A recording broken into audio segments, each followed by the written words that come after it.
Sir, divorce విషయంలో భార్యాభర్తలు ఇద్దరు సిగ్నేచర్స్ ఉండాలా? చాలామందికి ఉన్న అపోహ అదే. భార్యాభర్తలు ఇద్దరు సంతకం పెడితేనే డైవర్స్ వస్తుందా అంటే, భర్త ఏమనుకుంటాడంటే భార్య సంతకం పెడితేనే వస్తుందని, భర్త సంతకం పెడితేనే డైవర్స్ వస్తుందని చాలామంది కన్ఫ్యూజన్ ఉంటారు. జనరల్గా హిందూ మ్యారేజ్ యాక్ట్ 1955 ఏం చెప్తుంది అంటే, డైవర్స్ 2 టైప్స్ అండి.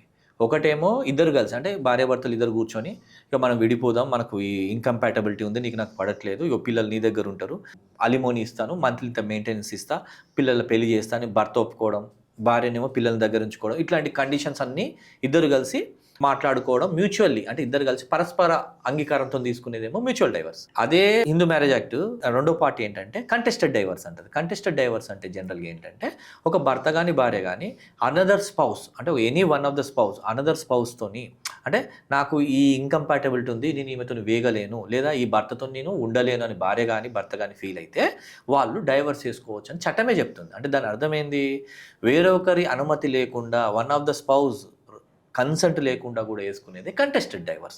అంటే భార్య కానీ భర్త కానీ సంతకం లేకుండా ఇంకొకరికి డైవర్స్ వచ్చే అవకాశాలు ఉంటాయి. కాకపోతే అక్కడ ఏమవుతుందంటే, ఒక భార్య నాకు భర్త వద్దని పిటిషన్ వేసింది అనుకోండి, హస్బెండ్ ఏం చేస్తాడు, దాన్ని చాలా వరకు డ్రాగ్ చేయడము, డిఫెన్స్ చేయడము, నాకు ఒక భార్య కావాలని కొట్లాడడము చేస్తాడు. కాబట్టి కొంత టైం ఎక్కువ పడుతుంది. మ్యూచువల్ డైవర్స్ ఏమో 6 నెలల్లో అయిపోతే, కంటెస్టెడ్ డైవర్స్ మనమైతే 1.5 year లోపల క్లోజ్ చేస్తాము. చాలా సందర్భాల్లో 2, 3 నుంచి 4 ఏళ్ళ వరకు కూడా వెళ్ళిపోతుంది.